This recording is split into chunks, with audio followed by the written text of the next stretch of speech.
आज बड़े दिन बाद मैं आपके सामने एक वीडियो लेकर आया हूँ।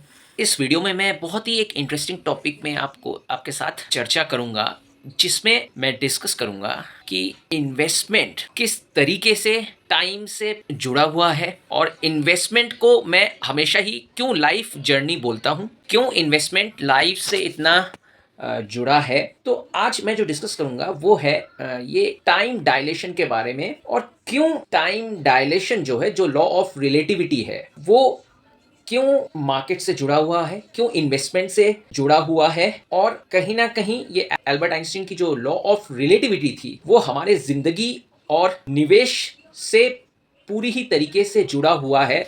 मैं कुछ उदाहरण से, आज मैं कई उदाहरण दूंगा आपको इसको समझाने के लिए। तो एक मैं ब्रॉडर सिनेरियो, ब्रॉडर कंसेप्ट आपको रखूंगा, आपको समझाने की कोशिश करूंगा। टॉपिक थोड़ा इंटरेस्टिंग रहेगा, हट के रहेगा। देखिए, ये चीज़ मैं आप लोगों के सामने इसलिए लाना चाह रहा हूँ क्योंकि ये फिनेंस हो गया, इन्वेस्टमेंट हो गया। लोगों को लगता है कि फिनेंशियल इन्वेस्टमेंट मैथमेटिक्स से ज़्यादा जुड़ा हुआ है, मैथमेटिकल फॉर्मूला से ज़्यादा जुड़ा हुआ है। लेकिन अगर आप वास्तविक रूप में अगर निवेशक हैं, कई दिनों से, कई सालों से अगर आप मार्केट में रहे होंगे, अगर ये आप मेरे से पूछिए, मेरे अनुभव मैं आज आपके सामने रखूंगा। मेरा अनुभव जो बताता है, लोगों को जो लगता है कि इन्वेस्टमेंट मैथमेटिक्स से जुड़ा हुआ है, लेकिन मेरा अनुभव जो बताता है कि इन्वेस्टमेंट मैथमेटिकल फॉर्मूला, मैथमेटिक्स से कम जुड़ा हुआ है, बल्कि मैं बोलूँगा वो फिजिक्स से ज़्यादा जुड़ा हुआ है, वो फिजिक्स से ज़्यादा जुड़ा हुआ है। तो यही मैं आज आपके सामने डिस्कस करूंगा। टाइम डायलेशन की अगर मैं बात करूं, लॉ ऑफ रिलेटिविटी की बात करूं, जिसको एल्बर्ट आइंस्टीन ने समझाने की कोशिश की थी, तो टाइम डायलेशन है क्या? देखिए, समय की अगर मैं बात करूं, समय एक ऐसी चीज है जिसको आज कोई भी पूरी तरीके से इसको डिफाइन नहीं कर पाया है। ये समय है क्या? देखिए, समय की अगर मैं बात करता हूँ, जब समय मैं बोलूँगा, हर इंडिविजुअल के लिए समय अलग अलग होता है, हर इंडिविजुअल के हिसाब से समय अलग होता है। ये एल्बर्ट आइंस्टीन साहब ने भी कोशिश की थी समझाने की कि ऑब्जर्वर के ऊपर, इंडिविजुअल ऑब्जर्व, आप किस चीज़ को कैसे देखते हैं उसके ऊपर डिपेंड करता है समय। यही लॉ ऑफ रिलेटिविटी में समझाने की कोशिश की है एल्बर्ट आइंस्टीन ने। तो ये टाइम डायलेशन कुछ नहीं है, ये आप बोल सकते हैं एक पैच ऑफ टाइम है, या फेज आप बोल सकते हैं, समय का फेज, जिसको हम क्षण बोलते हैं, जिसको हम, कई लोग ये भी सोचेंगे एक्सपीरियंस जो बोलते हैं, वो भी कहीं ना कहीं इससे रिलेटेड है। तो समय को मैं इन्वेस्टमेंट से इसलिए जोड़ना चाह रहा हूं कि लास्ट 2019 से 24, जब मार्केट बुल रन में था, कोई भी स्टॉक्स जब आप ले रहे थे, सब स्टॉक्स चल रहे थे, बड़ी तेजी में था, तो उस समय ये 5 साल आपको बहुत कम लगा होगा। ये 5 साल का समय जो लंबा था, वो कई लोगों को ऐसा लगा होगा कि वो 1 साल में ही सब कुछ खत्म हो गया।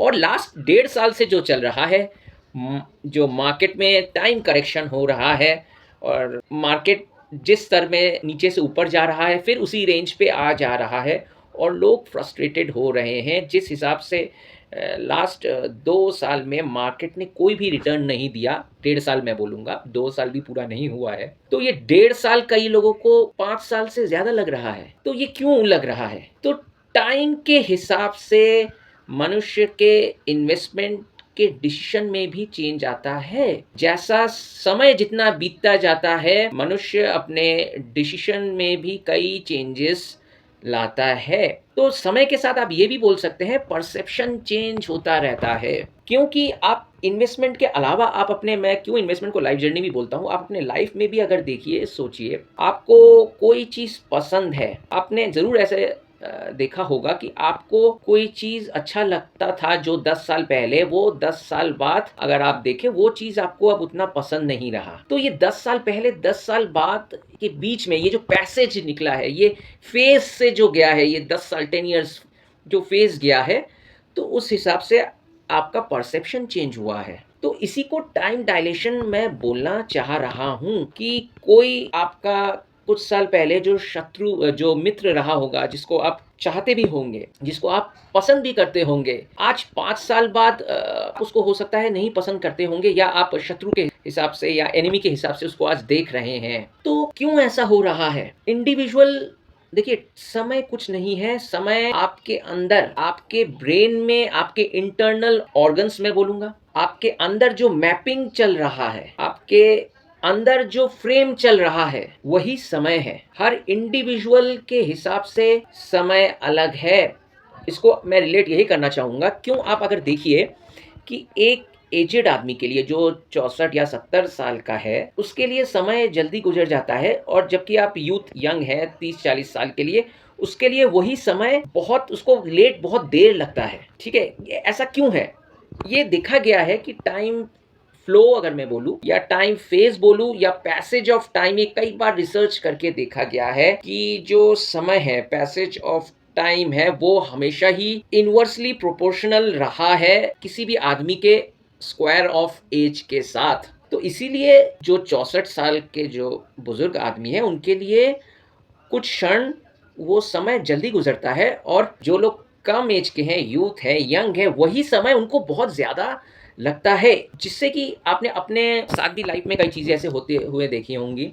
तो ये कहीं न कहीं समय है हर इंडिविजुअल के अंदर। आप किस चीज़ को कैसे ऑब्ज़र्व कर रहे हैं अपने अंदर, अपने भीतर, आपके माइंड में आप फ्रेम बना बना के बैठा ले रहे हैं, ये आपका इल्यूज़न भी बोल सकते हैं।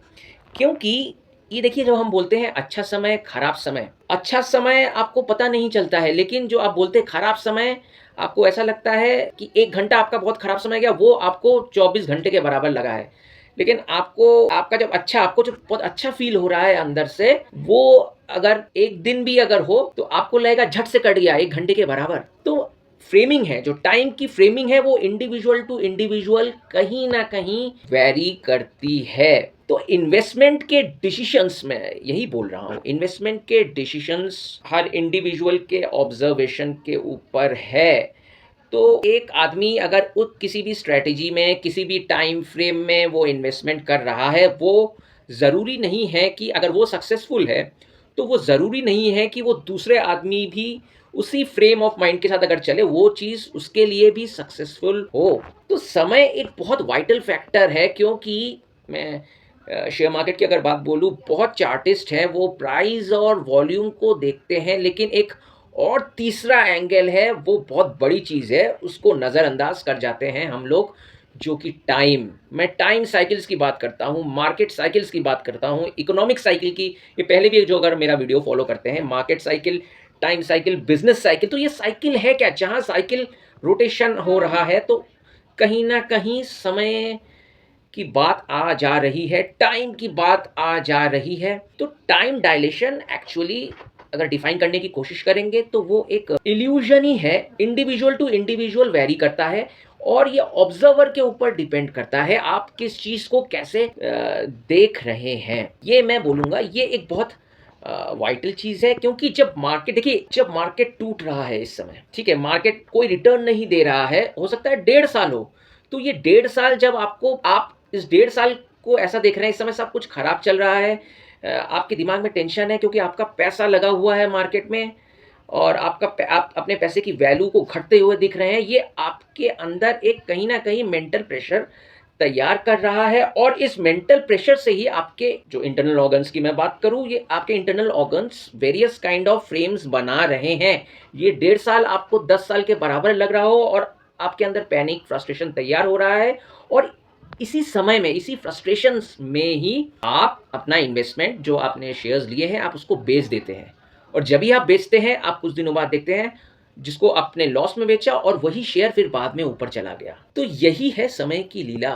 इस चीज़ को समझिए, इस चीज़ को मार्केट में समझने की ज़रूरत है, और इक्विटी मार्केट्स को मैं जितना समझा हूँ लास्ट 10 साल में, मेरे को इसका रिलेशन फिजिक्स के साथ पूरी तरीके से लगता है, क्योंकि लॉ ऑफ रिलेटिविटी की अगर बात करूँ, ये इक्विटी मार्केट्स में मेरे को साफ-साफ चीज़ दिखती है, क्योंकि यहाँ मार्केट साइकिल की बात की, एक शेयर हो सकता है उसका फेज़ आया हो, 10 साल वो नहीं चला, 10 साल का साइकिल, टाइम साइकिल उसने ऐसा फेज़ बिताया, जो जबकि वो शेयर बिल्कुल ही नहीं चला, लेकिन 10 साल बाद फिर वो धीरे-धीरे अच्छा करने लग गया। तो समय आपको टाइम देना पड़ेगा। मैं यही समझाने की कोशिश कर रहा हूँ। मैं ये एक और चीज़ समझाने की कोशिश कर रहा हूँ कि क्यों पैनिक तैयार होता है, क्यों मार्केट में फ्रस्ट्रेशन तैयार होते हैं और उस फ्रस्ट्रेशन से आप क्या गलत डिसीजन ले बैठते हैं। तो ये चीज़ मैं कहीं न कहीं साइकोलॉजी की बात करता हूँ जो मार्केट में बहुत ही ज़्यादा इम्पोर्टेंट है। आप जितने भी बड़े सीएफए क्यों ना हों, सीए क्यों ना हों, लेकिन आपको इन्वेस्टिंग साइकोलॉजी पे ज़रूर काम करना पड़ेगा, क्योंकि आपको समय को समझना पड़ेगा और उस समय के साथ आपको कैसे डील करना है। मार्केट में अगर आप समय दे रहे हैं, तो और उस समय में भी आपको फ़ेज़ेस दिख रहे हैं और उस फ़ेज़ में आप डिसीज़न क्या ले रहे हैं, वो मैटर करता है। तो यही सेम चीज़ इकोनॉमिक साइकिल में है। जब देश की इकोनॉमी अच्छा करती है, सब कुछ अच्छा कर रहा है, बिज़नेसेस अच्छे कर रहे हैं, सब कुछ अच्छा हो रहा है, देश की अर्थव्यवस्था अच्छी हो रही है, वो समय के साथ-साथ जब जा रहा है, फिर एकदम पीक आता है जब देखते हैं आप सब लोग खर्चा कर रहे हैं, इन्फ्लेशन एकदम पीक में आ गया है, तभी आप देखेंगे जितना समय जा रहा है, जाते-जाते पीक में गया, फिर आरबीआई का डिसीजन आता है, इन्फ्लेशन बढ़ गया है, तो वो इंटरेस्ट रेट को बढ़ा देते हैं। वहीं जहाँ इंटरेस्ट रेट बढ़ा, जो आपका इक्विटी मार्केट, इकोनॉमी सब अच्छा कर रहा था, क्या किया? धीरे-धीरे स्लो डाउन होने लग गया। तो ये सब कुछ समय के साथ होता है। जिस तरीके से मार्केट को आपको समझना पड़ेगा, एक्यूमुलेशन फेज़, इतने दिन जो आप देख रहे हैं, एक्यूमुलेट करते गए हैं, एक्यूमुलेशन देख रहे हैं, लास्ट 1.5 साल से, उसी रेंज में काम किए, एक्यूमुलेशन फेज़ है, फिर मार्कअप फेज़ आता है। जिसमें मार्केट ऊपर की तरफ जाता है, ठीक है? उसके बाद डिस्ट्रीब्यूशन, जहाँ बड़े खिलाड़ी धीरे-धीरे करके बेचना, बड़े इंस्टीट्यूशन बेचना चालू कर देते हैं। फिर उसके बाद आप डाउन फेज़ एकदम देखते हैं। ठीक उसी तरीके से लाइफ़ में भी ये 4 फेजेज़ आप देखते हैं। एडोलसेंट फेज़ है, टीनेज का फेज़ देखते हैं, ये एक, फिर यंग यूथ जब आप 30-40 साल की उम्र में हैं, फिर आप वृद्ध अवस्था भी देखते हैं, ओल्ड एज भी देखते हैं। तो ये सब कुछ फ़ेज़ है। ये फ़ेज़ क्या है? ये टाइम है। ये एक्सपीरियंसेस हैं जो आप अपने जीवन में देख रहे हैं। आप अपने मन में खुद ही धारणा डाल ले रहे हैं कि कौन खराब है, कौन अच्छा है। तो ये आप समय के साथ, जितना समय जा रहा है, आप तो अपना माइंड चेंज करते जा रहे हैं। आपका परसेप्शन बदलते जा रहा है। आपका अनुभव बदलते जा रहा है। आपके डिसीजंस चेंज होते जा रहे हैं। जो आपको अच्छा लगता था, वो आपको आज बुरा लग रहा है। यानी आपके डिसीजन चेंजेस आए समय की वजह से। फ्लो लोगों में, ये हम लोग जो बोलते हैं लाइफ के साथ, मैं इसको थोड़ा रिलेट कर रहा हूँ कि मार्केट में भी ऐसा चीज़ है। मार्केट में भी चेंजेस, मार्केट स्लो हो जाता है। आज आपको लग रहा है मार्केट कोई रिटर्न नहीं दे रहा है, 5 साल बाद सबको लगता था कि मार्केट बहुत रिटर्न देगा, पैसा बनेगा, चेंज हो गया आपका डिसीजन। ठीक उसी तरीके से आप अगर देखें, आपको कोई चीज़ पसंद था पहले, अच्छा लगता था, उसी चीज़ को 4-5 साल, 6 समय जब गुजरा, फेज गुजरा, पैसेज ऑफ टाइम फ्लो हुआ, आपको वो चीज़ अच्छा नहीं लग रहा है। तो मैं यही कहना चाह रहा हूँ, इसको समझिए, यही है टाइम डायलेशन का खेला। टाइम डायलेशन ही सब कुछ है। लोगों में परिवर्तन नहीं होता है। हम लोग कहते हैं ना, लोग बदल गए हैं, लोग ये है, वो घमंडी बन गया। भाई, लोगों में परिवर्तन नहीं होता है, तुम्हारे अंदर परिवर्तन हो जाता है, तुम्हारे नज़रिए में परिवर्तन हो जाता है, इसीलिए वही लोग तुमको अलग दिखते हैं। तो तुम कैसा सोच रहे हो, वही डिपेंड करता है। तुम्हारा नज़रिया कैसा हो गया है समय के साथ, वही सब कुछ है। इसीलिए हम एक चीज़ बोलते हैं, नथिंग इज़ परमानेंट। कोई भी परमानेंट नहीं है। एक जगह हम बोलते नहीं है, टाइम कांस्टेंट है। टाइम कांस्टेंट नहीं है, टाइम कंटिन्यू फ्लो कर रहा है। टाइम एक पैसेज ऑफ फ्लो बोल सकते हैं। एक चीज़ को आप दूर से देख रहे हैं, किसी चीज़ को, ठीक है, ये चीज़ बगल में आ रहा है, आप धीरे-धीरे इसको बड़ा देख रहे हैं। ये चीज़ को आप दूर से देख रहे हैं, जब ये धीरे-धीरे, धीरे-धीरे, धीरे, ये क्या है? ये यही मैं समझाने की कोशिश कर रहा हूँ, टाइम डायलेशन। इसको फिर धीरे-धीरे, धीरे देख रहे हैं जाते हुए, ये क्या है? तो एक चीज़ में वही है ना, सर्कल आप बनाते थे, एक बड़ा सर्कल, उसके बाद उससे छोटा सर्कल, करते-करते एक बिंदु पहुँच जाता है। तो ये फ्लो ऑफ टाइम है। और जितने भी बड़े निवेशकों को मैंने देखा है, वॉरेन बफेट हो गया, चार्ली मंगर हो गया, वो बोलते हैं ना, वो हिस्ट्री पढ़ते हैं, इन्वेस्टमेंट हिस्ट्री। वो क्यों हिस्ट्री पढ़ते हैं? क्योंकि वो जितना हिस्ट्री पढ़ते हैं, उनको पास में इन्वेस्टमेंट हिस्ट्री के बारे में जानने को मिला और वो ये चीज़ समझ गए कि मार्केट का जो हम लोग प्रेडिक्ट करते हैं, प्रेडिक्शन कोई नहीं कर सकता है। मार्केट का फ्यूचर क्या है, कोई नहीं बता सकता है। वो जल्दी तरीके से वो समझ गए, इसीलिए वो एक चीज़ समझ गए कि हमको टाइम देना है, मार्केट को टाइम देना है। वो फ्लो ऑफ पैसेज के साथ हमको चलते जाना है, क्योंकि हमको फ्यूचर का नहीं पता, हमको उसके साथ चलते जाना है, लेकिन हमको बिज़नेस का पता है। तो प्रेडिक्ट नहीं करके हम बिज़नेस को समझें और जो बिज़नेस अच्छे लग रहे हैं उस पर हम निवेश कर दें। निवेश करके हमें उसमें समय देना है, क्योंकि हमको पता नहीं कि फ्यूचर में क्या होगा, क्योंकि हमको पता नहीं कि समय क्या है। समय क्या चीज़ है वो आज तक हम प्रूव नहीं कर पाए हैं। जिस दिन हम प्रूव कर लेंगे, समय को समझ लेंगे, परख लेंगे, उस दिन हम फ्यूचर प्रेडिक्ट कर पाएँगे। तो अभी तक तो हम फ्यूचर प्रेडिक्ट नहीं कर पाएँगे। फ्यूचर को समय को नहीं समझ पाए तो फ्यूचर कैसे प्रेडिक्ट कर दें? तो जो हमारे हाथ में नहीं है, जो हमारे वश में नहीं है, तो उसको तो हम कंट्रोल नहीं कर सकते हैं। तो मैं ये कहने की कोशिश कर रहा हूँ, इन्वेस्टमेंट में जो हम लोग आशा रखते हैं, इतने रिटर्न्स मिलेंगे, वो केवल बोलने की चीज़ है, ये रिटर्न्स, वो रिटर्न्स। मैंने देखा है अपने निवेश जर्नी में, जो मैंने देखा है, मैंने अनुभव कमाया, आप जितना कम आशा रखेंगे, उतना अच्छा होगा। जीवन में भी यही है, कम से कम आशा रखिए, खुशी रहेंगे, और आप जितना कम सोचेंगे पैसे के बारे में, पैसा उतना आपके पास आएगा। जितना ज़्यादा सोचेंगे पैसे के बारे में, तो आपको पैसा कभी नहीं मिलेगा। ये चीज़ दिमाग में बैठा लीजिए। लेकिन हाँ, आपको मैनेज करना पड़ेगा। आपका जो कर्म है, आप अपने फ़ाइनेंस को प्लान कैसा करेंगे, आप अपना फ़ाइनेंशियल प्लानिंग कैसा कर रहे हैं, वो आपको कर्म करना पड़ेगा। लेकिन ऐसा नहीं मैं फ़ाइनेंशियल प्लानिंग कर रहा हूँ कि मेरे पास बाद में इतना पैसा है, मेरे इन्वेस्टमेंट कर रहा हूँ कि मेरे को रिटर्न के लिए मैं इन्वेस्टमेंट कर रहा हूँ, बहुत ज़्यादा पैसा मिले। ये आशा रखेंगे तो पैसा कभी नहीं आएगा। और मैंने देखा है जितने भी बड़े निवेशक, वो जिन्होंने पैसा कमाया है, उन्होंने ज़्यादा एक्सपेक्टेशन कभी नहीं रखा। उन्होंने सोचा नहीं इतने रिटर्न्स आएँगे। ये हम लोग ख़याली, अपने अंदर में ख़याली पुलाव होता है, बनाते रहते हैं कि अरे हम रिटर्न करेंगे, ये 5 लाख का 10 लाख, 15 लाख, 20 लाख, अगर ऐसा सोचेंगे ना, तो आपको कभी रिटर्न्स नहीं मिलेगा। आप अपना डिसिप्लिन मेंटेन करना है और आपको सही बिज़नेस पे निवेश करना है, बेट लेना है। बाकी क्या होगा वो आपको कुछ नहीं पता। यही सत्य है, यही जीवन है, और जीवन और समय का यही संबंध है। इसी तरीके से सब कुछ चलता आया है और इसी तरीके से सब कुछ चलता जाएगा। तो आज का ये मूल मंत्र ज़रूर याद रखिएगा कि कल क्या होगा किसी को नहीं पता, लेकिन आज आप क्या करेंगे वो आपको पता है। आप डिसिप्लिन से अगर आप निवेश करते रहेंगे तो अच्छा होगा। अब कितना अच्छा होगा इसके बारे को में आपको सोचना नहीं है, आपको अपना कर्म करते जाना है। तो आज बहुत चीज़ें मैंने, और भी कई चीज़ें थी, लेकिन समय इतना नहीं है। वही समय पे हम आ गए फिर से। समय हमारे वश में नहीं है। ज़्यादा समय देंगे तो ये वीडियो कोई देखेगा भी नहीं। तो इतना ही आज। मैं और अच्छे कई यूनिक चीज़ें लाता रहूँगा निवेश रिलेटेड, इन्वेस्टमेंट। और मैं यही कहूँगा, आप आपके इन्वेस्टमेंट रिलेटेड अगर आपको कोई भी डाउट है तो आप ज़रूर मेल करिए। मेरा मेल आईडी है tamal investmentmantra@।